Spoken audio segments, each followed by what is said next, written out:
We're going to talk about, for your B2B SaaS, how to book demos on Autopilot in 2024 without using any complex funnels. This is exactly what we've been doing for our B2B SaaS client at the moment. Just to clarify, they have no message market fit, no product market fit, and they very recently launched and they sell a really, really high ticket SaaS. We've been able to book them deals with IHG Hotels, Volkswagen, Accenture.com, and many other multi-billion-dollar companies, resulting in $3.256 million worth of pipeline in the past 43 days. Like I said, obviously you might look at this number and think, that seems ridiculous, it seems too big. Transparently, these are very big deals. So that's why the pipeline number is the number it is in just 43 days. So to preface what I mean in terms of the funnel activities I mentioned in the title is we're not going to be looking at any paid ads, any demand gen through content, webinars, so on and so forth. And really what we're going to be looking at is there's been a change in the past 2 years with outbound sales, where like Clay.com has come in and it's really changing around a lot of the roles or a lot of the way roles are done.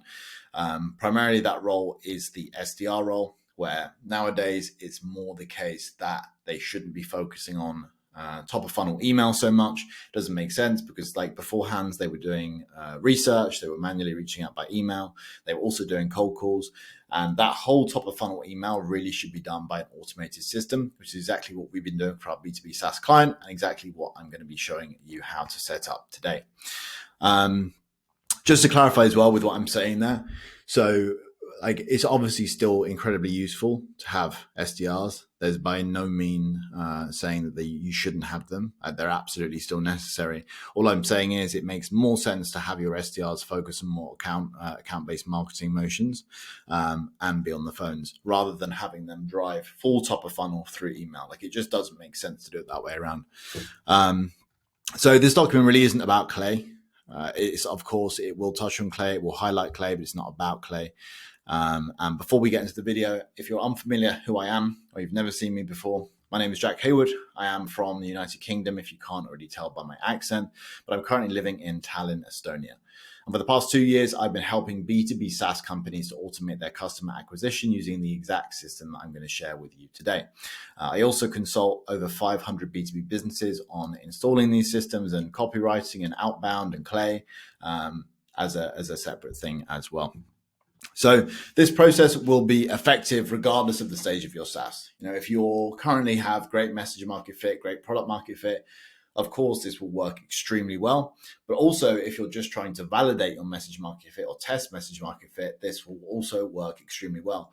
That's exactly what we've been doing for our current client. They wanted us to test message market fit and try to find some resonance and try to find some angles that were working. And along the way, we booked them a significant amount of pipeline. So right now, there's a problem with outbound, and that's based on the amount of people currently doing it. Like buyer sophistication is higher than ever. Outbound is really popular right now. Companies are sending more volume than ever. Everybody is receiving a ton of emails, which of course means that buyer awareness is really high. People are really aware and really cautious of being sold to over email. Email deliverability is also harder than ever. Many companies are burning their primary domains and losing access to every single account in the company, which we'll get onto a bit later and why that's bad. And SDRs, like I mentioned, are moving away from having to research accounts as this process is being entirely replaced by tools like Clay.com. GTM teams are leveraging the exact same technology to build really, really crazy outbound playbooks that would have been completely unimaginable just a year ago today. So you can imagine in a year forward from now, how crazy they will be again. I truly believe that companies that don't adopt to this new methodology will be in huge pain in the next 1 to 2 years. They will have to adapt to this. They will have to start implementing this. I don't think it will become a choice. That's of course just my theory. I could be wrong, but that's at least what I'm seeing right now. So to highlight what I mean about it not being overly efficient anymore to rely on SDRs as your top of funnel for email, and why it's more efficient to use Clay and an automated sending system to do this instead. So let's look at an example. Let's say for argument's sake that you wanted to create outbound emails for your SaaS and they are talking about the emails that you're sending out are referencing negative reviews from customers of your competitors. So let's say you've gone on Capterra and you've seen that your competitors are saying, we're really struggling with X, Y, and Z, but it just so happens that you do X, Y, Z really well. Of course, you probably want to send the users of those platforms an email and highlight those things and figure out if they're struggling with that. So in terms of you had to have an SDR manually doing this without any sales tech, that's a big job. They're going to have to go through every single review, manually analyze the sentiment, manually figure out which parts make sense, manually figure out which bits to keep, and then, of course, build the emails as well, which, of course, just isn't the best use of their time. And this is a relatively simple email. Alternatively, within just a few hours, and we've done this, you can set up a simple Clay workflow that can do this automatically for every single competitor that you have.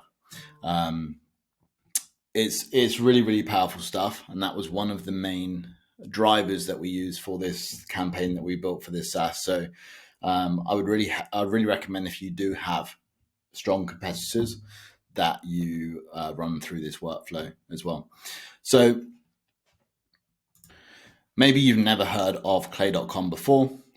Maybe you've heard about it on LinkedIn. There's a huge amount of talk about Clay.com on LinkedIn at the moment. Maybe you're actually currently using Clay.com. But if you're unfamiliar, basically Clay is a research automation and data aggregation tool.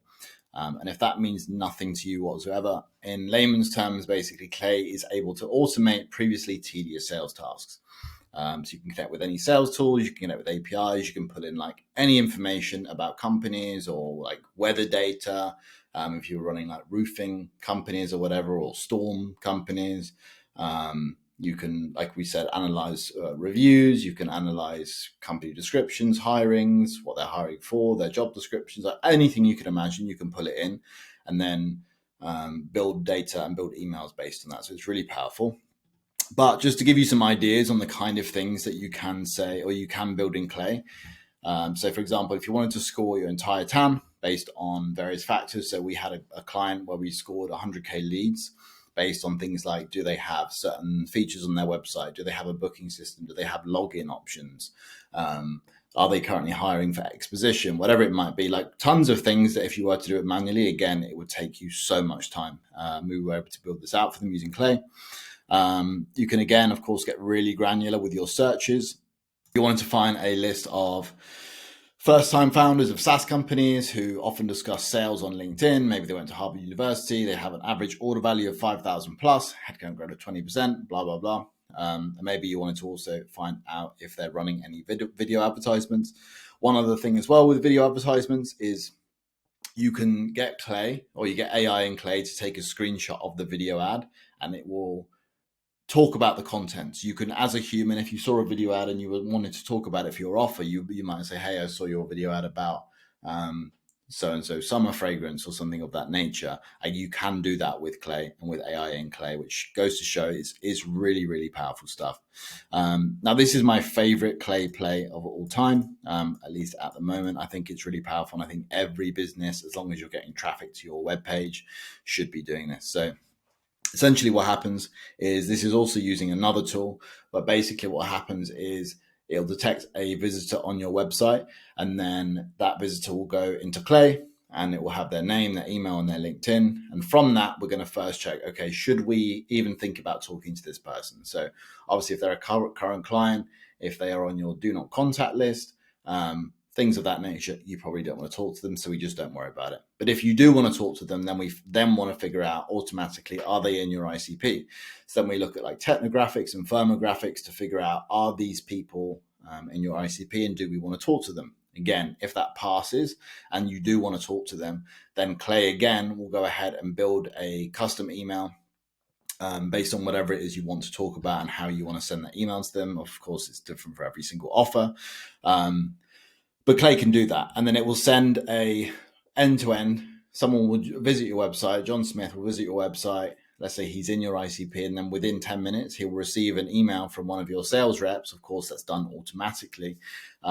Basically, like, do you want to come on a demo? Or, hey, I saw you on this page. Maybe you might find this content useful, blah, blah, blah, whatever it might be. So that just runs autonomously in the background. And really, there's no excuse to not having that set up. It's so, so, so powerful. Another one, again, is LinkedIn ads. If you're running LinkedIn ads, Clay can save you a ton of money just by creating a really, really strong targeted lead list. Like if you were targeting 50K companies, but there were only 4 that truly match that, and you couldn't filter those by LinkedIn, Clay is a really, really good way to filter that data.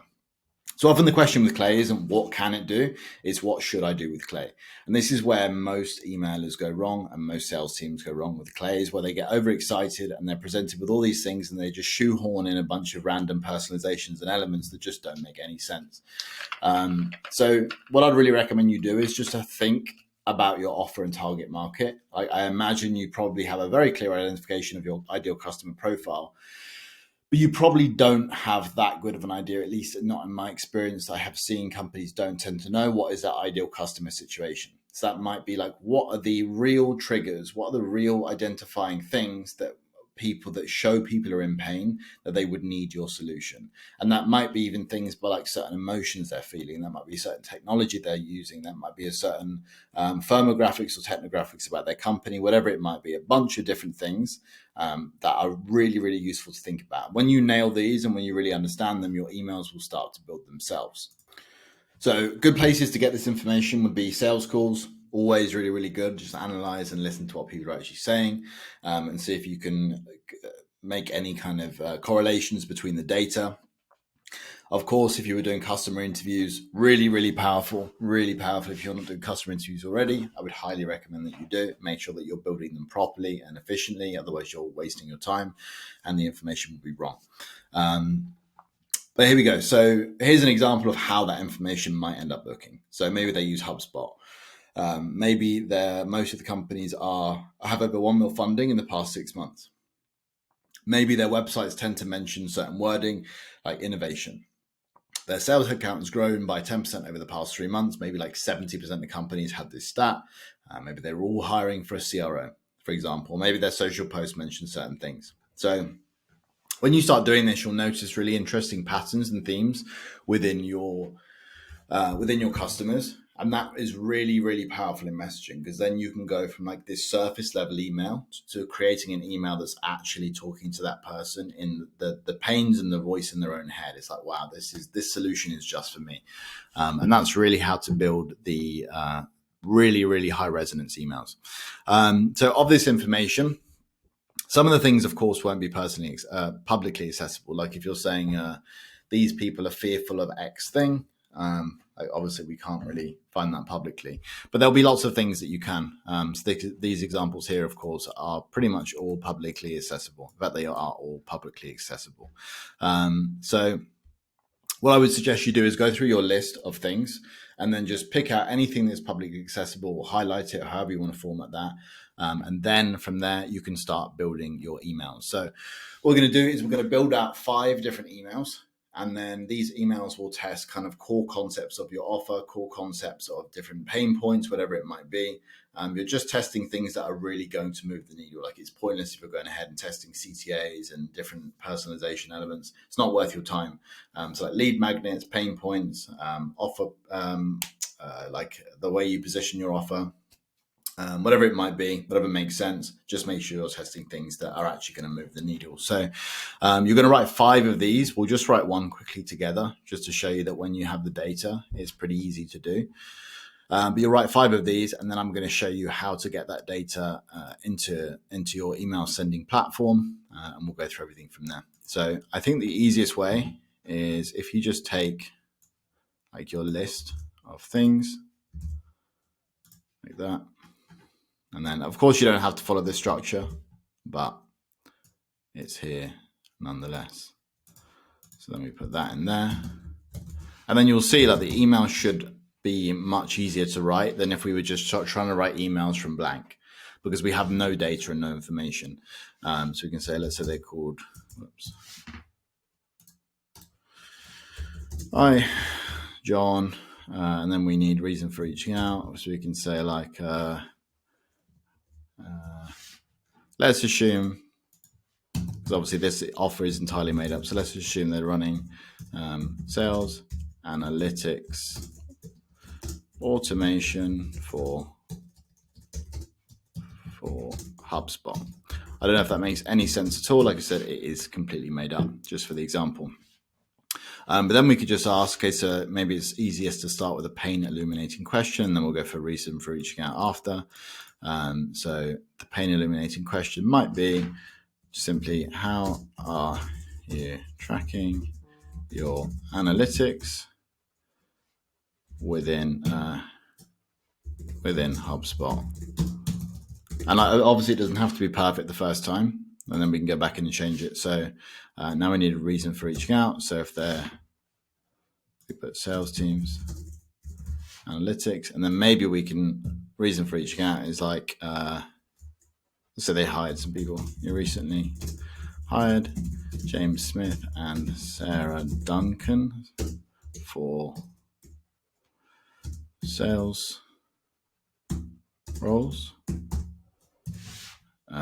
How are you currently tracking their analytics within HubSpot? So if this is a problem, which again, hopefully you are solving a problem, this should begin to resonate with them. So then we need a source of pain, outcome of pain. So let's say we're ICP is sales leaders. So we can say sales leaders, what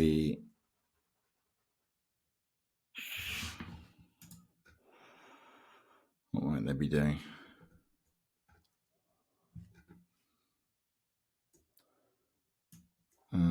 Sales leaders often spend over 2 hours tracking analytics.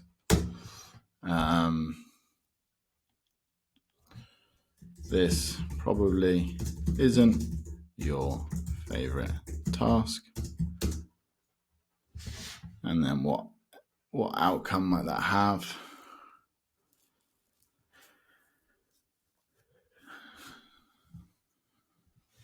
And leads to misaligned revenue. Sure. Now we need soft CTA. Maybe like, do these issues seem familiar to you? So at this point, really, the idea is that we're just trying to disqualify. Of course, if these are not familiar to them, if they're not spending a ton of time tracking, or it's not a pain, they probably don't really care. So we can go with that. Do these issues seem familiar to you? And now we need softener and relevancy. So for a softener, basically the idea is that we're trying to make them not feel sold to. We're trying to make them feel that they have a decision. They can say no, and we're not trying to be too pushy. So we could just say, no worries. No worries. If not, if the issues are not relevant to you, it's no worries. And then we need relevancy. So why is this offer relevant to them? No worries if not. Your job posting for a analytics manager, indicated you might be struggling with this. And then it is CTA or value that's easy to say yes to. So here's, I really like sending lead magnets. Lead magnets are really powerful, but ideally it's just something that's easy to say yes to. Of course, like when time goes on and if the campaigns are ripping, you can just book a call. But generally the conversion rates are better if you send a lead magnet and just get them consuming something. So we can say, if we have a video of somebody doing it, might be interesting. You've probably got a stronger lead magnet, but we'll go with this one anyway. I made a video about, no, I don't like this. I made a tutorial on how the VP of Sales at Cognizant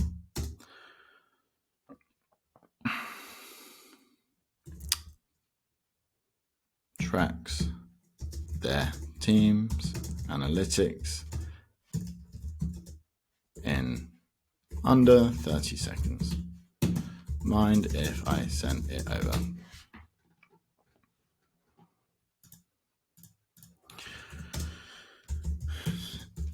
Two-minute tutorial.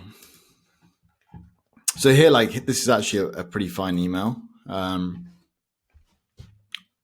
So you can see when you have the data that, like, it's pretty easy to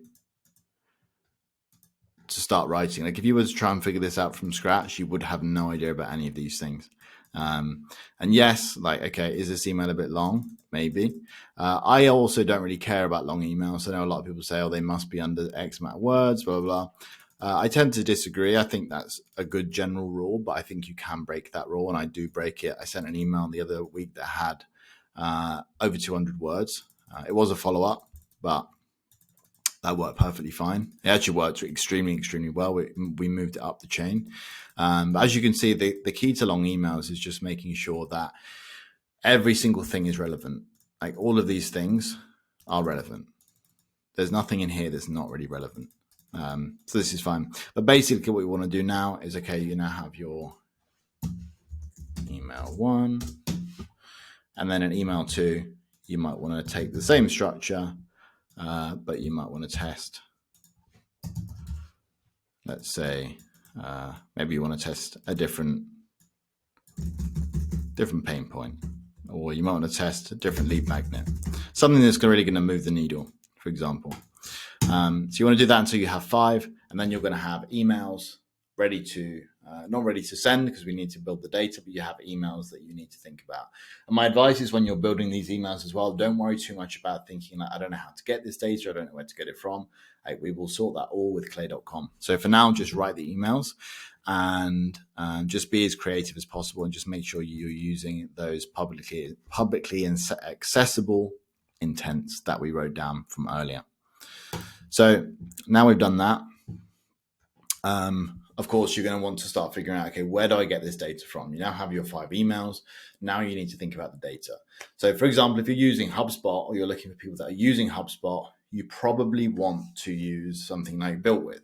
So Built With, we can find people that are using HubSpot, and that can be the start of the data there. So we find any company that matches your, let's say they're between 10 and 20 employees, they're using HubSpot, blah, blah, blah. You can pull that from Built With.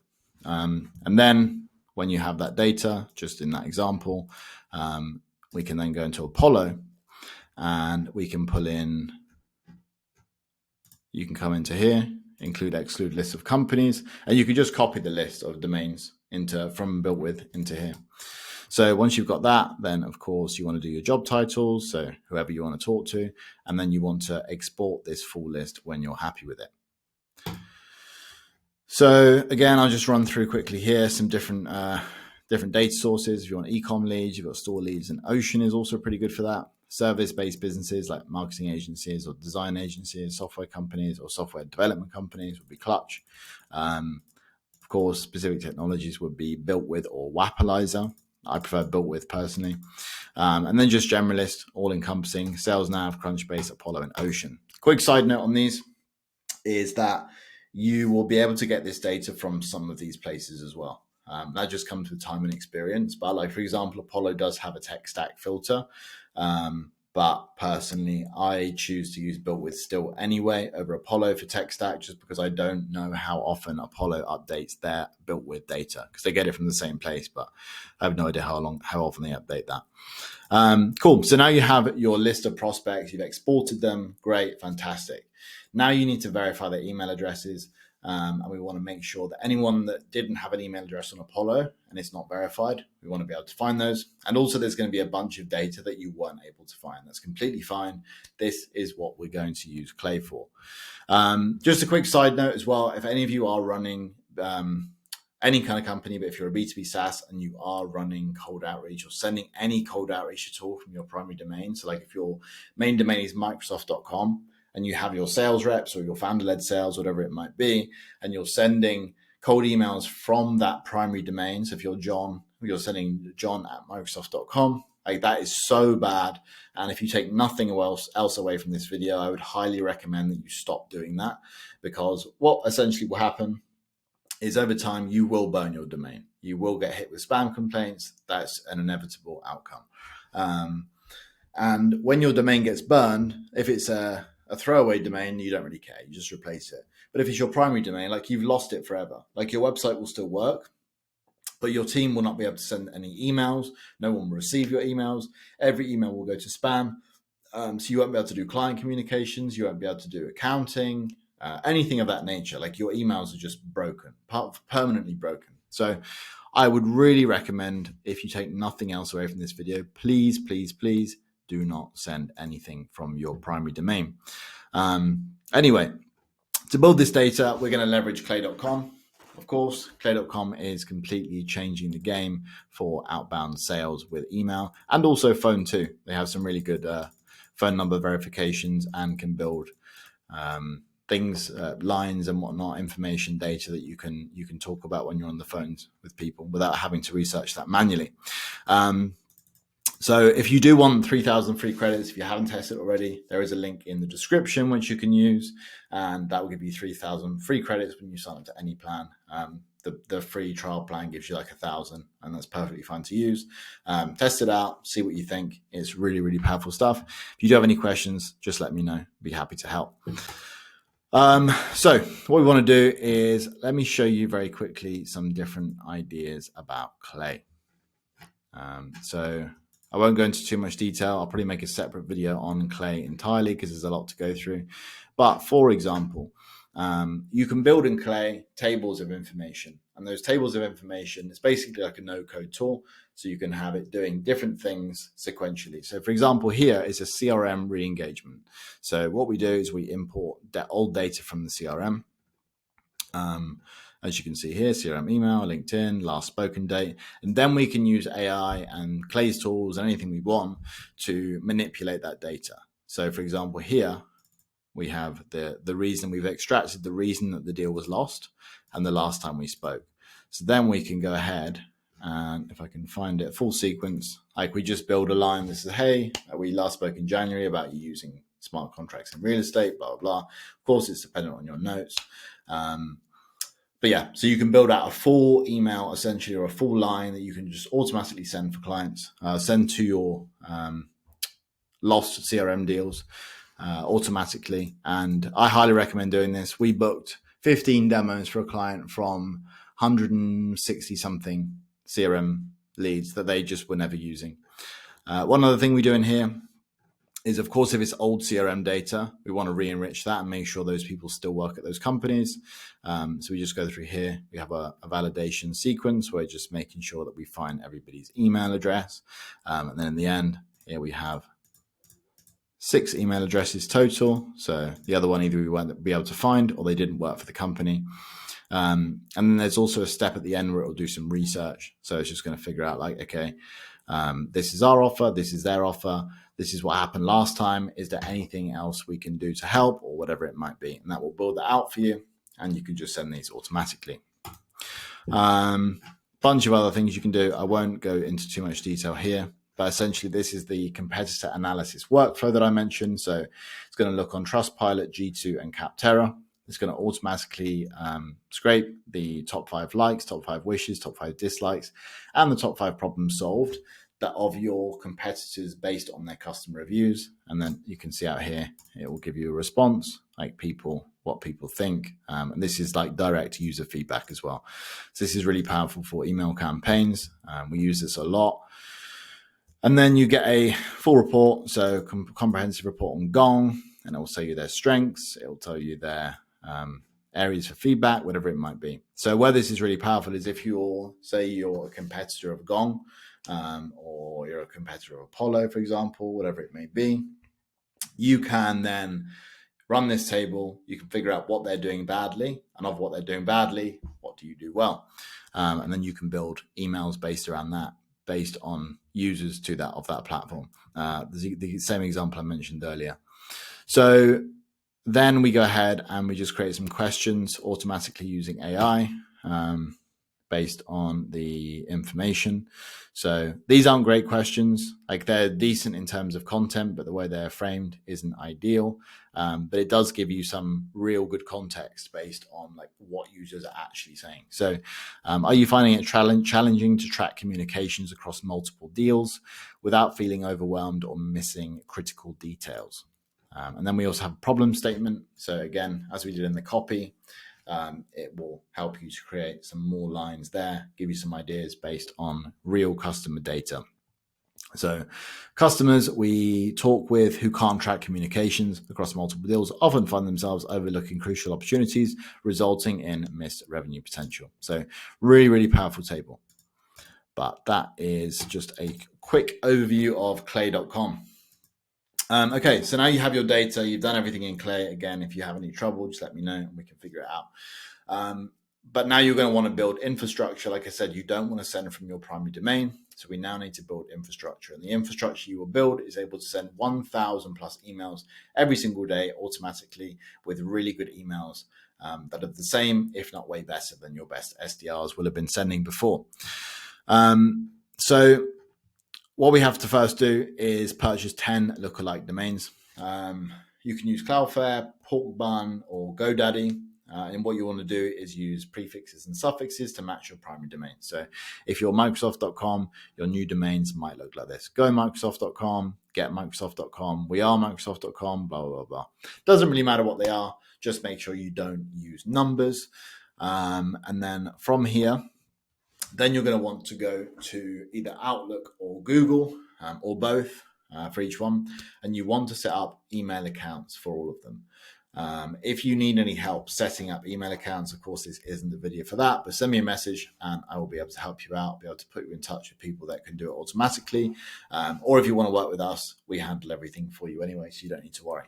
But essentially, one way or another, you want to set up 2 domains or 2 email accounts per domain. So with 10 domains, that will give you 20 email accounts, and they can all send up to 50 a day. So that gives you the capacity there for 1,000 emails to your TAM every single day, which of course is really good.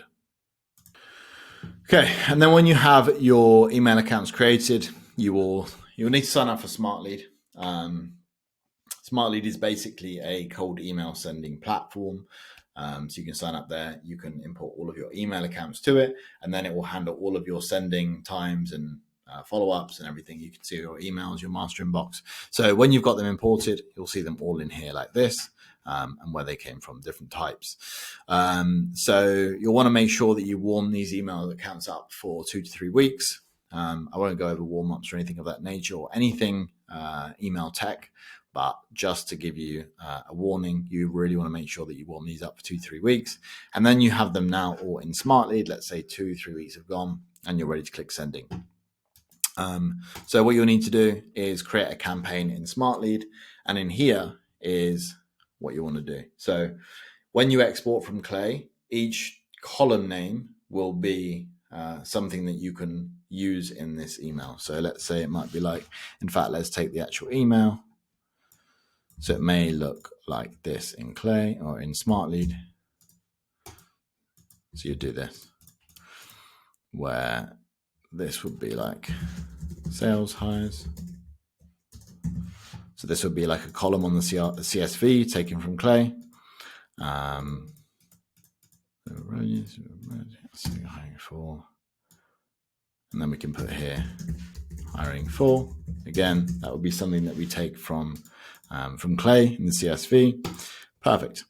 And then you do that, you'd import the CSV, and then you're pretty much ready to start sending and booking demos. So